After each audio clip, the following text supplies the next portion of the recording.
ಮನೆದವರೆಲ್ಲ ಕಂಡ್ರು ಪ್ರಳಯಾಂತಕರು 7 ಕೆರೆ ನೀರು ಕುಡ್ದಿರೋರು ನೀವು. ಹಂಗೆಲ್ಲ ಏನಿಲ್ಲ ಕಾಣ, ನಿಮ್ ಮುಂದೆ ನಾವೆಲ್ಲ ಎಲ್ಲಿ ಹೇಳಿ. ಆದ್ರೂ ಅಷ್ಟೊಂದು ಓವರ್ ಆಕ್ಟಿಂಗ್ ಮಾಡ್ಬೇಕಿತ್ತನಲ್ಲಿ. ಅದೇನು ಹೇಳ್ತಾರಲ್ಲ, ವರ್ಷದ ಕೂಳಿಗೋಸ್ಕರ ವರ್ಷದ ಕೂಳು ಕಳ್ಕೊಂಡ್ರು ಅಂತ. ಹಾಗಾಯ್ತು. ಹೇಗೋ ತಿಂಗಳು ಅವ್ರ ಹತ್ರ 1 ಲಕ್ಷ 2 ಲಕ್ಷ ಕುಯ್ಕೊತಾ ಇದ್ದೆ. ಇವತ್ತು ನಿಮ್ಮಿಂದ ಅದನ್ನು ಪರ್ಮನೆಂಟ್ ಆಗಿ ಕಳ್ಕೊಂಡ್ಬಿಡ್ತಾ ಇದ್ದೆ. ಯಾಕಣ್ಣ ಈಗ ಹೇಳ್ತಾ ಇದ್ದೀರಾ? ನಾವ್ ಅಷ್ಟೊಂದು ಓವರ್ ಆಕ್ಟಿಂಗ್ ಮಾಡಿದ್ದಕ್ಕೇನೆ ಆ ಯಮ್ಮ ನಮ್ಮನ್ನ ನಂಬಿ ಅಷ್ಟು ದುಡ್ಡನ್ನ ಸಲೀಸಾಗಿ ಕೊಟ್ಟಿದ್ದು. ಎಷ್ಟು ಸಲೀಸಾಗಿ ದುಡ್ಡು ಕೊಟ್ರು ಅಷ್ಟೇ ಸಲೀಸಾಗಿ ನನ್ನ ಮೇಲೆ ಅನುಮಾನನೂ ಬಂತು. ಹೌದಣ್ಣ? ಅಂತ ಟೈಮಲ್ಲಿ ನನ್ನ ಕೈ ಹಿಡಿದಿದ್ದು ನನ್ನ ಹೆಂಗ್ ತಿಕ್ಕೊಂಡ್ರು. ಅವಳ ದೃಷ್ಟಿಲಿ ನಾನು ಸತ್ಯ ಹರಿಶ್ಚಂದ್ರ ಆಗಿರೋದಕ್ಕೆ ಇವತ್ತು ಬಚಾವಾದೆ. ಇಲ್ಲ ಅಂದ್ರೆ ಅವ್ರ ಅಣ್ಣ ರಾಘವ ತಂಗಿ ಕೈಲಿ ಡಿವೋರ್ಸ್ ಕೊಡ್ಸಿ ನನ್ನನ್ನ ಮನೆಯಿಂದ ಓಡಿಸ್ಬಿಡ್ತಾ ಇದ್ದ. ಹೌದಾ ಅಣ್ಣ? ಹಾಗೆಲ್ಲ ಆಯ್ತಾ? ಆಮೇಲೆ ಮೊದ್ಲು ವಿಷಿಕ್ ಬಂದ್ರು.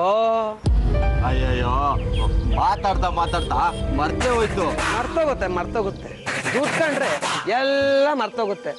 ಆದ್ರೆ ನಾನ್ ಮರಿಯಲ್ವಲ್ಲ, ದುಡ್ಡು ಕೊಡ್ರಲ್ಲೇ.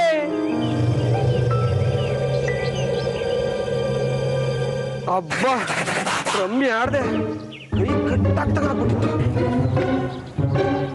ಅಣ್ಣ ನಮ್ ಪೇಮೆಂಟು ಕೊಡ್ತೀನ್ರಪ್ಪ. ಕಳತನ ಮಾಡಿದ್ರು ಹತ್ತಿದೆ.